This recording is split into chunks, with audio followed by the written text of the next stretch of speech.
Antonio. Hola a toda la audiencia. El pasado 14 de abril se conmemoró el Día Internacional contra la Enfermedad de Chagas y el 29 de abril se celebra el Día Internacional de la Inmunología. Por esa razón nos pareció una ocasión excelente para compartir parte de la entrevista que le hice a la doctora Ana Rosa Pérez, directora del Instituto de Inmunología Clínica y Experimental de Rosario, sobre un trabajo que publicaron muy recientemente acerca de una vacuna nasal contra la enfermedad de Chagas. La escuchamos.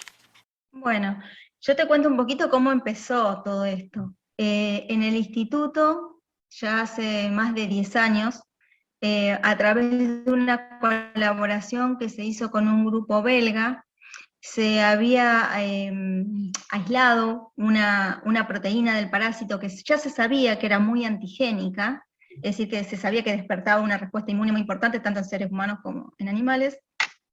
Y a partir de ese antígeno que se llama transcialidasa, se empezaron a hacer algunos ensayos en animales.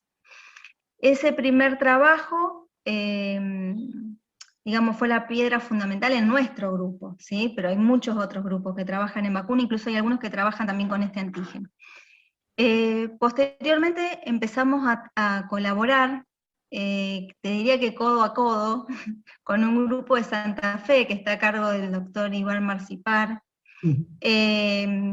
Ella tenía experiencia también en vacunas para Chagas, pero utilizaba otros tipos de antígenos y otros tipos de adyuvantes, y a partir de ese momento empezamos a colaborar. Y en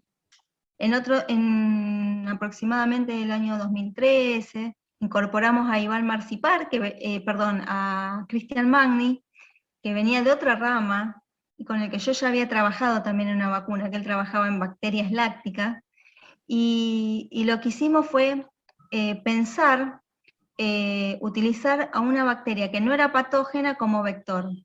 Y como ejemplo te doy el ejemplo de las vacunas para COVID también, por ejemplo la Sputnik o la AstraZeneca, que utilizan como vector a un adenovirus. A nosotros se nos ocurrió usar como vector a una bacteria no patógena que está en el alimento. Bueno, en ese trabajo que hicimos, nosotros inmunizamos por vía oral y después desafiamos. En la inmunización logramos muy buenos niveles de inmunización, pero cuando infectábamos no lográbamos muy buenos niveles de control del parásito. Entonces, lo que hicimos fue decir, bueno, probablemente sea el pH ácido del estómago, lo que ya se sabe, por alguna razón no hay tantas vacunas orales, salvo la Sabin, por ejemplo. Vamos a intentar por otra vía, y a partir de ahí empezamos a intentar por la vía intranasal. Bueno, y en este caso lo que hicimos fue mezclar ese antígeno purificado con este adyuvante proveniente de las bacterias, que se llama diMP cíclico, y lo administramos por vía nasal. La de diMP cíclico era muchísimo superior, y a punto tal que en algunas vueltas experimentales directamente no detectábamos parasitemia.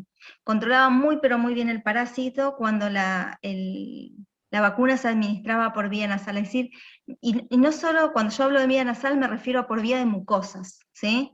O sea, las vacunas que se inyectan, ya sea intramuscular o subcutánea, se dice que son vacunas sistémicas. En cambio, la que se administra en mucosa es una vacuna que va a generar un tipo de respuesta inmune totalmente diferente.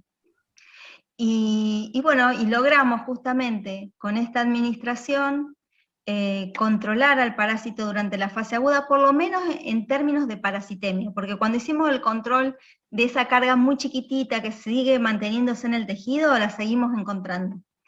Pero el hecho de disminuir tan bruscamente la carga parasitaria es muy importante, porque seguramente eso va a disminuir el daño cardíaco crónico.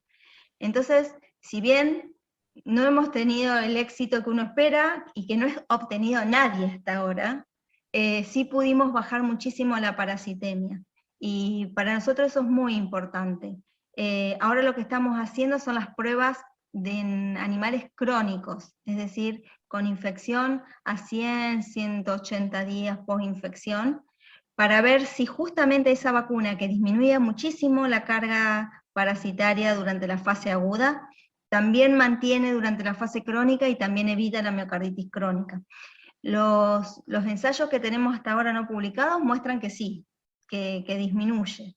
Pero bueno, todavía nos faltan una vuelta experimental más para poder terminarlo y publicarlo, pero por ahora son bastante alentadoras. Ahora, yo siempre digo, desde el punto de vista científico son alentadoras. De ahí a pasarlo a una prueba en humanos, hay todavía yo creo hay que esperar.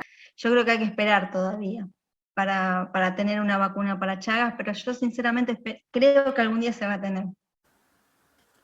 Como siempre, la entrevista completa pueden encontrarla en planetciencia.blogspot.com y me despido hasta nuestro próximo encuentro. Muchas gracias.